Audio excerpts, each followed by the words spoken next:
Hi, it's Rick McPartland, and welcome back to our trip down the 21st century revenue roadmap.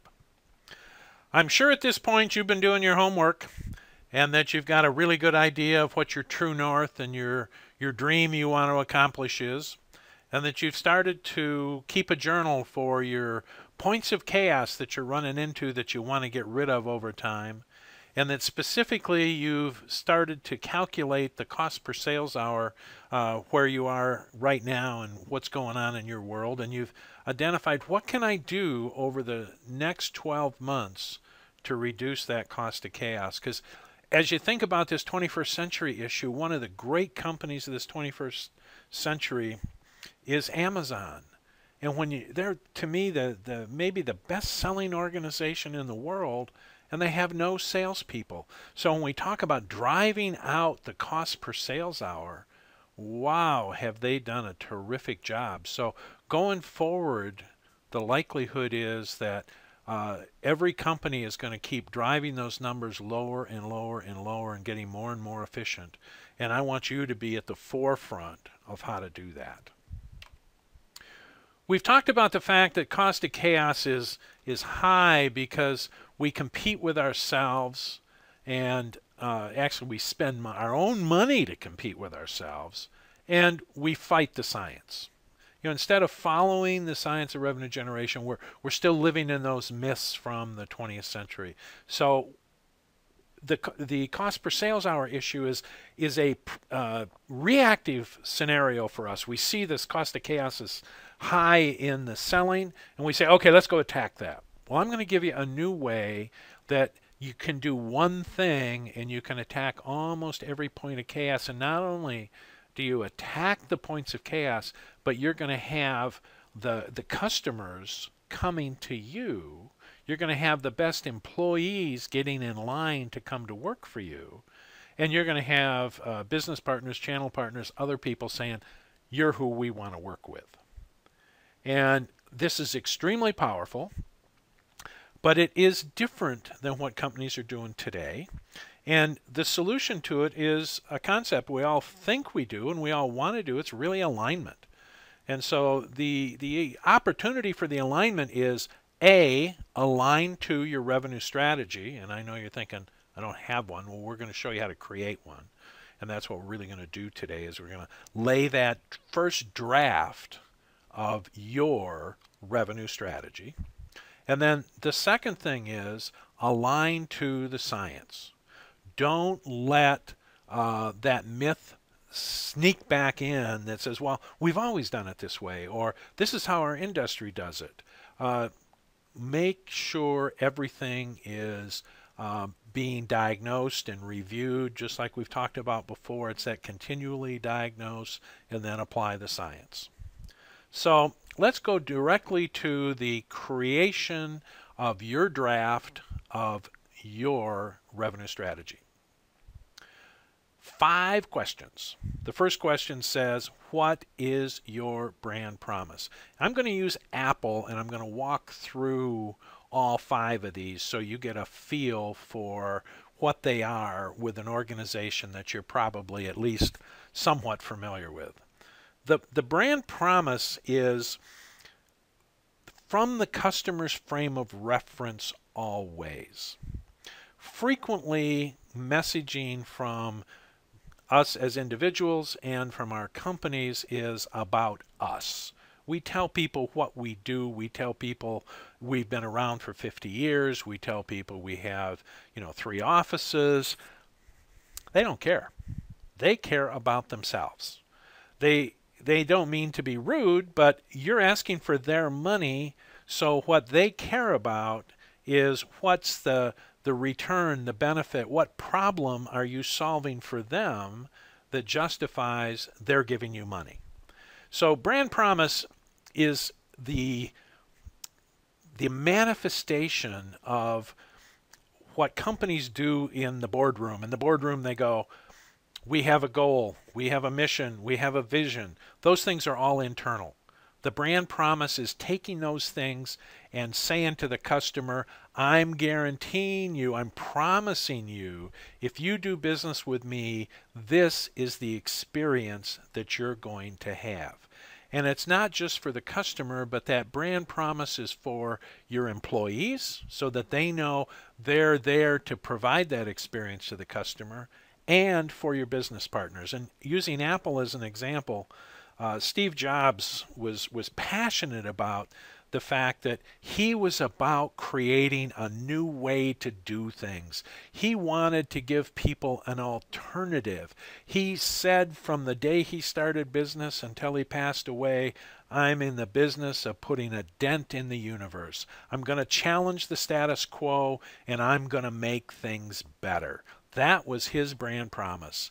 If you were to buy any Apple product, whatever it would be, he's going to challenge the status quo, and he's going to put a dent in the universe by doing that. So the people who are interested in that, they are loyal Apple buyers.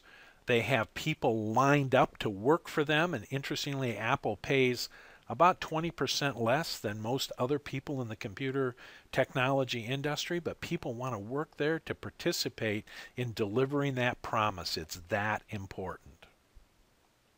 The second question you have to answer after you've said, here's our promise, here's what we promise to do that our customers and our staff and our partners can experience. The second part is, what's the customer problem?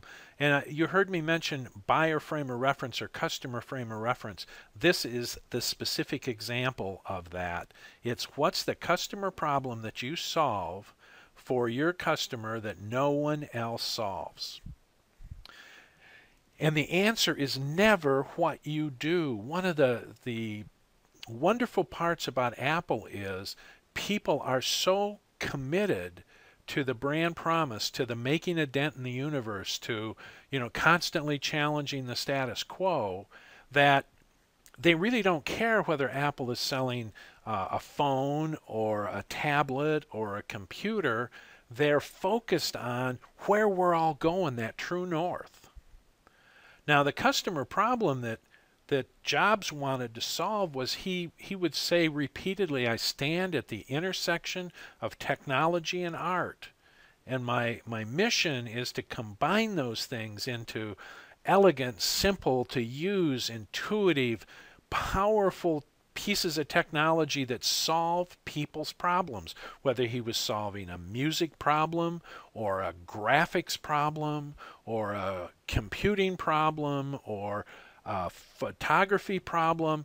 He was in the business of solving a variety of people's problems by using the combination of technology and art. The third thing was, for Jobs, he created these niches.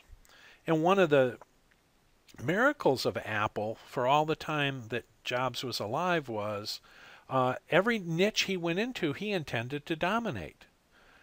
In the early days, he dominated simple home graphics computers. If you wanted to create cool posters or cool handouts or campaign documents or anything like that, you used an Apple because they did such a better job.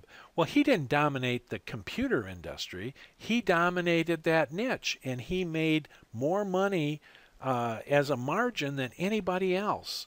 And so once you know the problem you solve, and then he took over music. And not only did he take over how we listen to it, but how we buy it.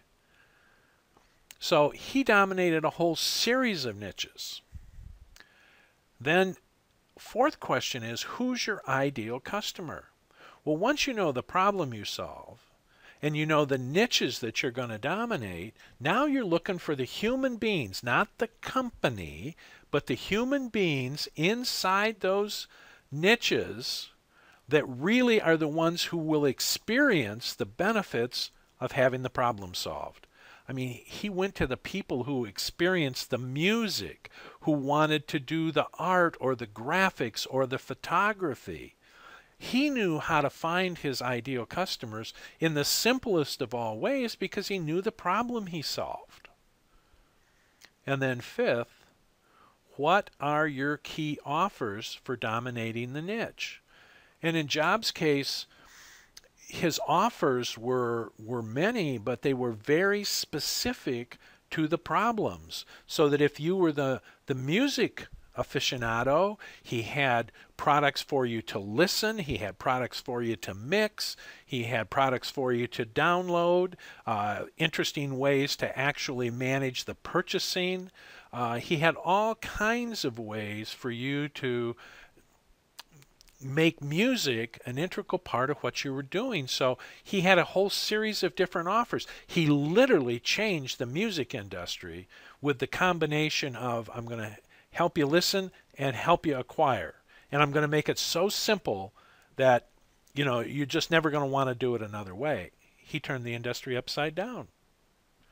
So your job is to do the same thing. Get really clear about what your promise is. And your promise is the experience people are going to have. The challenge for most of us is we're so used to talking from our frame of reference. And for example, question number 2, what's the customer problem you solve for no one else solves? Most people have a hard time even answering that question. What they want to do is they want to tell us what they do. You need to answer the question without telling me what you do. Because when you tell your customer what you do, you sound like everybody else in your industry. And when you sound like everybody else in your industry, your customer is always going to decide about you based on price. So you have to tell them the problem you solve. So your homework for this time is I want you to create a written first draft of your revenue strategy by answering the 5 questions. And the answers are not longer than 2 sentences per question. So get really clear about all 5 of those questions. And I don't want you to be perfect. I just want you to get your first draft down on paper. Because once you get it down, every time you and I get together, you're going to be able to improve those answers every time. So get it down, get clear about what you want to promise to your customer, and think from your customer's frame of reference, what do they want from me? What would give them a spectacular experience? And when you answer the question, what's the problem, don't tell me what you do. Get really clear about the benefit that you're giving. In my case, in my business, I'm all about, if you're a company that wants to continually grow profitable revenue, if that's a problem for you, we should talk. Because the interesting thing, when you get to that level, people either go, nope, don't have that problem, don't want that problem, not in business, not for me. I don't waste my time. I want you to not waste your time. One of the biggest ways for you to remove your cost of chaos is start saying no to a lot of things and a lot of people. So change your frame of reference. Get really good about how to message this from the buyer's frame of reference. Get all 5 answered, no more than 2 sentences per. And then the second part of the homework is, after you've got those 5 questions answered, go back and look at the places where you've identified that there's chaos, and start to figure out which of those 5 answers will start to remove that chaos, so that you're identifying those places where your organization is either fighting itself or fighting the science, and link them back to those 5 questions. That will start to make a real difference in your world. Make sure you do it. Keep the feedback coming, and I'll talk to you real soon. You got the next one coming in just a couple of days.